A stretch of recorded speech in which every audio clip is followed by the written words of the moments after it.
these are tough times, and I mean this generally for everyone. I think this nation is going through some very tough periods right now, but also for those things you've written about and reflected on.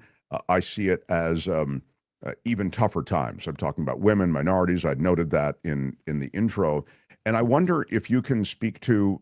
I think you make a provocative point in your writing, which is associated with the corporate structure in America, sort of setting the stage for what we're seeing in a broader sense in America. Maybe you can put some details on that.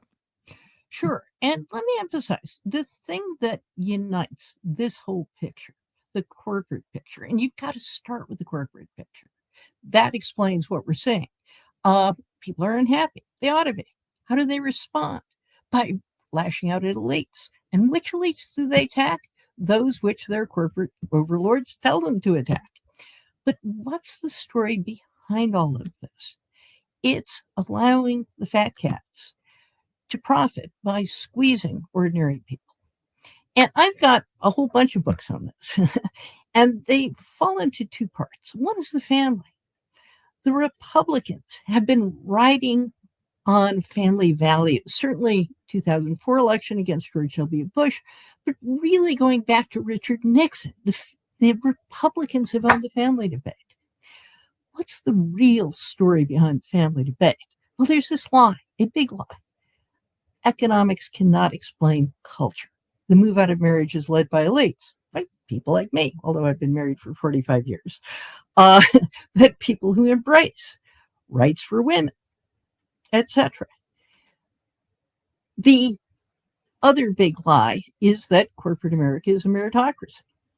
And you unite these two things together. One of the things you see is ask the question, are people poor because the system is rigged against them or because of personal failings?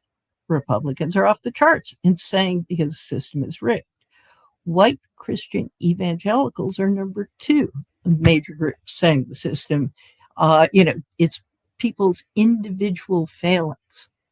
Well, part of what we did in Fair Shake was to talk about the change in corporate America. And here's the change in a nutshell. You had, back in the 50s, the days of the organization man, a system based on win-win ideas. Now, the corporation man could have been a woman. He was loyal. He cared more about the company. Bonus culture wasn't part of the thing. It was the collective that mattered. The image of the company, its prestige, Bell Labs, that long-term health.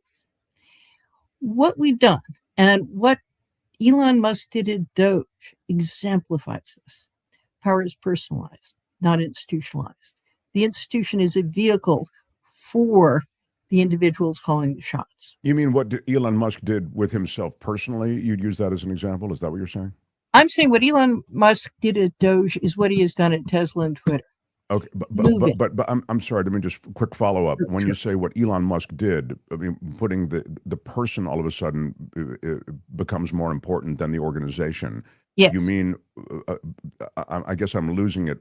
How did he do that at Doge? Okay. What I mean by personalized power, this is the key to the Trump-Musk efforts in government. They don't care about institutions. Take NOAA. This is the weather forecasting service. Or take the Bureau of Labor Statistics. These are professionals. You have people who care a whole lot about process in the sense of scientific rigor, accuracy, creating information that is valuable for the people for whom they're producing. They're not motivated by greed because they're not paid in accordance with a bonus system. They care about professionalism. They care about the reputation of the institution they're working for. They care about service to the public. Those values are gone from corporate America. Elon Musk never represented. When you look at how he moves in, the single biggest thing underlying his moves as part of Doge, and the part where he and Trump agreed most, are on getting rid of the deep state. What does that mean? Well, it's the same thing Jack Welch the legendary CEO of GE, heralded as manager of the century, and drove GE to extinction. What did he do when he became CEO in 1980? First thing he does is fire 25% of the workforce in his first 2 years on the job. Now, why do you do that? The claim is always waste, abuse, bureaucracy, but it's really about power. You move in, you impose your personal stamp. And when you start off by firing a high percentage of a workforce, you're doing two things. You're making everyone insecure, and then you can see who are the people who are most valuable to you, not to the institutional mission, not to the long-term health of the company, certainly not to the effective functioning of the federal government, but to Musk's personal power. So if you look at who he hit most, they were all overwhelmingly agencies investigating him or his companies. So again, the key in our book is this idea. Power is personalized, not institutionalized. It depends on making everybody insecure. When you make everybody insecure, you pit people against each other. You dismiss the people who complain sour grapes. Those poor people out there, they're poor because it's their own fault. Of course, they're going to complain if you take away their welfare checks. And then what you do is you reorient the system to the power of the person at the top. And that means an emphasis on short-term reductionist metrics. So what does that mean? I want to just mention something here. It's brilliant. Thank you for laying it out. Now I get it completely. Peter suggests in our chat, Jack Welch, to whom you were referring, was heralded as a hero by my professor in grad school back in 2001. I disagreed with my professor, but he didn't like that I did. It is true that Welch was viewed as like a savior for GE, remember? Mm-hmm. So here... I kind of see, just, and I'll let you speak, I see sort of Musk. There are those on the right who go, thank God for Doge. I've heard many say, boy, Doge, what he's done and reimagining government. I view it as a totally chaotic wreck that he's left behind. And as you say, there were a lot of personal agreements with regulatory agencies and those who were involved in regulatory back and forths with Trump at the time, I'm with Musk at the time and his Musk companies. But it is true that Welch was this guy that we're holding parades for, and his book tour was part of this New York Times best-selling success. He was hailed manager of the century, and it's important to understand what he did. Now, he comes in 1980. This is the height of stagflation. The economy is in recession, and what he does is to claim he's breaking through the bureaucracy. What does that mean? What is it that produced the results? The astonishing thing about Jack Welch is that reported earnings increased 300, 400% during his 20-year tenure. Share price increased by 4,000%. And how did he do it? Well, reported earnings beat earnings expectation almost every quarter for 20 years. And the stock market responded to earnings reports. You beat expectations. Share price goes up. Share price going up makes you rich. CEO stock options, which again were something that came into effect during Welch's tenure, they tend to be tied to share price. So cook the books, fudge the numbers, share price goes up. The executives get big bonuses and they walk out the door and they keep their earnings. That's fascinating. So you're saying the expectations, because you see it a lot. It beat Wall Street expectations. It beat projections, et cetera. You're saying those can be managed effectively so as to create an uptick in stocks. That's wild. So let's talk about Tesla. How did Elon Musk become the richest man in the world? There's a 2-week period in which, now again, let me step back a minute and say, his goal at Tesla was to break through the bureaucracy, outflank Detroit and American companies beginning to invest in EVs, and flood the market with relatively low-cost, sophisticated vehicles that were within the consumer budget of at least decently well-off people. Okay, that was his goal. His focus, his monomania was production numbers. There was a 2-week period in which he beat production estimates and had 500,000 or so vehicles recalled because of product quality issues. The two are connected. Wall Street rewarded him. This is the point where the valuation of shares of Tesla went through the roof and made Musk the richest man in the world. Wall Street shrugged at the recalls. And these recalls, and again, the two are connected. If you have a monomania about production numbers, Welch's monomania was earnings reports, Musk's were production numbers. Then you get it by sacrificing product quality. So our book opens, written before the election, our book opens with a woman suing Musk. And I can tell you all kinds of stories about that if you want. But well, he was also, there were many lawsuits associated with the treatment of his workers, I think, and even the government, I think, was involved in lawsuits with him on that. Yes, they dismissed the race discrimination suit. I mean, one of the benefits of getting Donald Trump elected is, which Musk, by the way, in the last couple of days is bragging he accomplished personally. One of the advantages is they immediately dismissed these race discrimination suit against Tesla. Yes, he treated his workers terribly. And again, this is the mindset of Jack Welch, the mindset of Elon Musk, the mindset at Enron. The fraud at the beginning of the 20th century. And that mindset is you squeeze the workers. Workers are simply one more piece on a spreadsheet.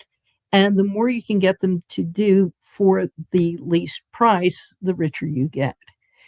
And since your goal is short-term earnings, that's the, short-term whatever, short-term production numbers, GE short-term earnings at Walmart, wage suppression. These are the numbers that drive share price. They lead to fraudulent accounts, but they also enhance personal power and wealth. This personal power and wealth part is such a part of, as you suggested, Elon Musk's realities that lie behind sort of the public profile, and the immense respect that he's gotten as a result of what you sort of suggested is a manufactured kind of success. I mean, he has done things, right, June? But what you're saying is he's packaged what he's done in ways that have a ruthlessness when it comes to the way he's treated workers, and a ruthlessness to them when it comes to, I'd say, a lot of other things, from environmental concern to OSHA violations, et cetera. But this personal brand, you're saying that what he's done, Musk, is being replicated and is replicated sort of in the new America. The greater good of the company, and therefore the greater good of the government, et cetera, is played out in Doge, is no longer relevant. It's really all about you. Right. And I want to compare Jack Welch and Musk in this way, too.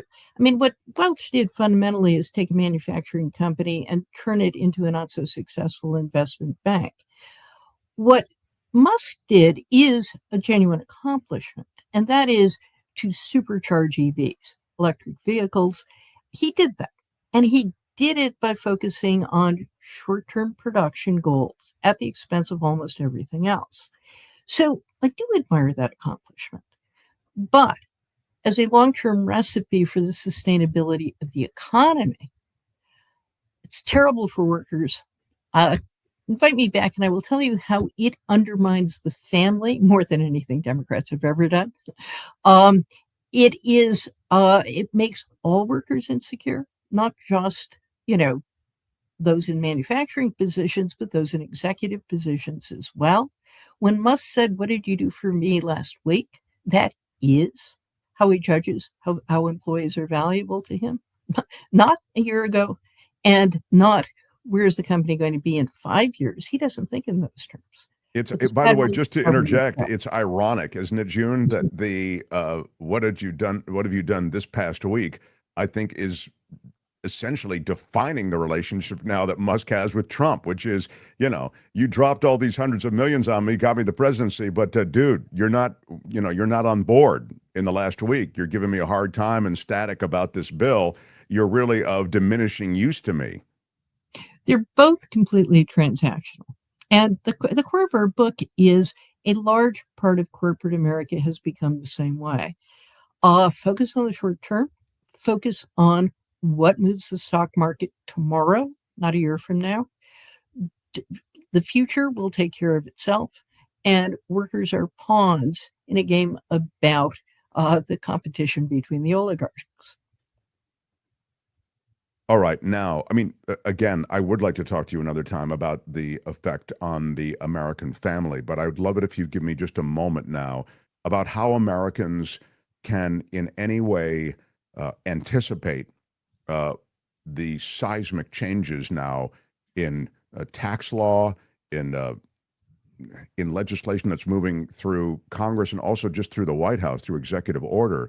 There seems to be this sort of insecurity that you note that is rippling through so many different lives. I've talked to people who've been in this country. They're not born here. They're not native-born Americans, if I can use the phrase. They may be here on working visas, et cetera, and everybody's nervous. I mean, even people who have no reason to necessarily be nervous because they don't fall into the black-brown category or the Muslim category, or, they weren't at a Palestinian protest, whatever the thing is. And yet everybody has a palpable anxiety. I wonder if you can just speak to how all of this fits into this. I'm calling it the new America. I don't mean a new in a good way. I mean this kind of reconstituted America that Trump is serving up. Well, I'm going to start with the idea. It's so central to this transactional mindset, personalized power. What did you do for me recently? Is a view that it's a zero-sum enterprise. If you're in a business competition and your competitor gains, you lose. The corporate America of the 50s saw government unions and as working together, profits were less off the charts, rewards were less individual, but they were moving in the same direction. Now there's this view, anything that is good for my competitor is bad for me. Among the reasons Elon Musk is furious is he had been using his influence with Trump to stack the deck in favor of his companies as opposed to his competitors' companies. When Trump doesn't unilaterally favor him at the expense of others, he's pretty upset. That's the zero-sum mindset. And so the new bill does this on steroids. First of all, it picks winners and losers. If you're on Trump's good side, you get benefits, but EV subsidies are being cut. Environment is to be destroyed as an act of vengeance by Trump. When you then look at the security, I mean, again, I would argue part of what makes societies better is security, the security of individuals, long-term employment, steady income. Everything in this bill undercuts security. Security of healthcare, security of employment rights, the ability, the social safety net that gets you from one job to another. What the fat cats, the oligarchs have done is to make everyone insecure. The new wave of layoffs coming from AI may be more highly educated and technical people. This bill, including a 10-year moratorium on having states regulate AI when the federal government is in the hands of the people creating AI, what this bill does is to make everyone more insecure except the selected winners who get their tax cuts, who get deregulation. How does this game out, do you think? Well, that's the scary part. I argue, I love to look back at history. And when I read Thomas Piketty's book, Capital, which is about growing inequality in the world, he goes back and he compares the inequality of the modern era to the inequality of at the turn of the 20th century. And he said, what did it take to tame the oligarchs of that era? Well, his answer, 2 world wars and the Great Depression that wiped out a high part of the accumulated wealth of the planet. Marginal tax rates were in the U.S. above 80% at least, and close to 90% during the entire period from 1940 into the 60s. It's John F. Kennedy who lowered them initially. That's a product of World War II. Unionization peaked in 1945. The high point of a relatively egalitarian social order came about because of two world wars and the Great Depression. My optimistic thought, if Trump discredits the brand now, maybe it will only take a depression and not world war to get to the next stage. If he doesn't, there's the risk. What World War I produced was Hitler. Again, World War I, there's a beautiful museum in Kansas City on World War I, and it describes the rise of the industrialists as leading to World War I, the search for markets, for global domination in order to fund capitalism. And what World War I produced, the horrors of World War I, was punishment of Germany, setting the stage for the rise of Hitler. World War II, when it ended, led with the rise of people who cared about things like equality, community, a New Deal on a global basis, being in power. Both Reagan and Welch, who came to power at the same time, were about dismantling a world order based on equality, community, shared prosperity, not zero-sum prosperity. It's interesting because as you speak about these various periods historically, and we only have another minute or so, but I think about the fact that it was from the ashes of war, essentially, that so much was done, or in the shadow of war. I mean, even in the shadow of World War II, I think the ashes of World War I having given rise to Hitler, as you say, because Germany was trying to find itself again. Again, it was in such bad shape. And in World War II, prosperity, or the search for prosperity in America, led to many of these programs to which you've referred, which were inclusive, which were designed to give everyone a chance to rise up. It's odd to me then that Trump comes to power at a time of, in my judgment, manufactured crisis, because the economy on one level is working very well when he comes to power. He's talking about inflation and the immigration problem, but let's be adults about this. Yeah, it was a problem, but you can't compare it to like the ashes of World War I, or even what in post-World War II. America was essentially, when Trump came to power just a few months ago, a prosperous nation with needs to address issues societally, culturally, even some of those issues associated with inflation and the border. The immigration is not all about the border, it's about other things, immigration policy. But again, my point is, he's manufactured this notion that America was in crisis to enable this total reboot of the country that flies in the face of so much historical evolution that have brought us to a fairly prosperous place. It's just an odd thing. As you look at this history, that fact just seems bizarre to me. Okay, so the title of my next book is going to be The Hole in the Center of the Economy, How Donald Trump Discovered It and What the Rest of Us Knew About It. And the thesis is this: with the rise of the inequality of the manufacturing era, the focal point is the factory floor. The industrialists needed the workers needed the jobs. Unions focused on reform of the workplace, and Marx owned the critique of alienation and exploitation. Henry Ford supplied the solution. The family wage, which Ford Motor Company adopted in 1914, doubled pay, became more selective in who they hired, invested more in workers, and guaranteed a measure of job security. Unions in the post-World War II era built on that. What they wanted most was job security. What's the focal point for reform now? My argument is there's no there. The capitalists of this era make everyone insecure. Jobs are transient. The most highly educated workers gain skills that allow them to get new jobs. They prosper by trading up to a different company. But for those left behind, what's the focal point? Donald Trump has walked in and said, it's the Harvard elites. It's the immigrants. It's those brown people taking your jobs. It is them. It's all a lie. It's not a manufactured crisis. The feeling of loss of status in a more unequal and insecure world is real. What's manufactured is who the villains are and what the cause is. And by the way, the left, the left's ability to talk about this is so pathetic. Well, what would you then? Now I'm over time, but just what would you counsel the left in talking points when talking about it? If they're so pathetic, I mean, just give me a I'll light give in you the an example. darkness. Yeah. So our new book, we discuss the law some, but not systematically. We have a law review article accompanying it.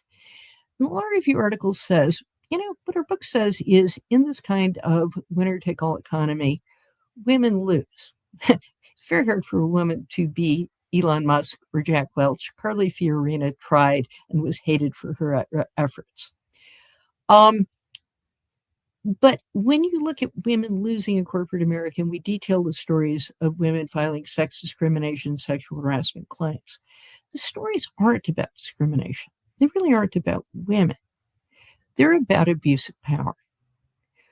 The best cases now have sexual harassment and whistleblower claims for two reasons. First, those come with abuse of power.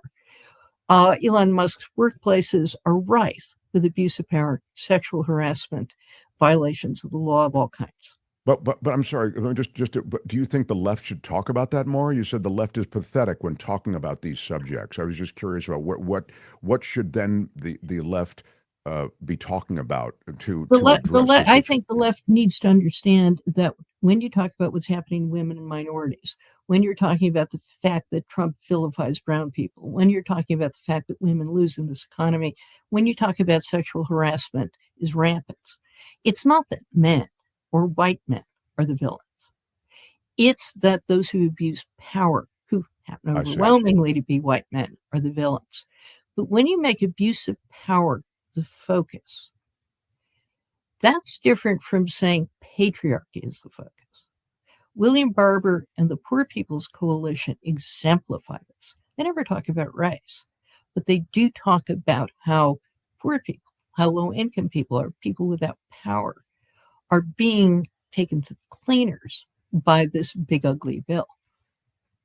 I love that. I absolutely love that, and I think you're right. And it's so simple. It's absolutely simple. Can't wait for your next book. Your latest book is Fair Shake: Women's Fight for a Just Economy. But wrapped up in that book is way more than just women in corporate America and in the economy. Families and all of us affected by the economy. I mean, what's great about what you do is you build sort of the understanding of the superstructure that enables all of this. There's the cover of the book. We'll have a link to it under this video. Again, June Carbone, Fair Shake: Women and the Fight to Build a Just Economy. I know you wrote it with two other gifted minds as well, Naomi Kahn, Nancy Levitt. Congratulations to you all. Really appreciate time with you. We're going to spend time with your equally gifted husband I think hopefully it'll be a day next week. But June, always so great to talk to you. And I hope it's just the beginning. Let's keep this conversation going. Thank you. Thank you. Yeah. June Carbone, everybody. Bravo. Hi, it's Mark, and I thought that was great. Hit the notification bell. You'll know whenever there's a new video being dropped. And please subscribe to our channel to help us save the universe.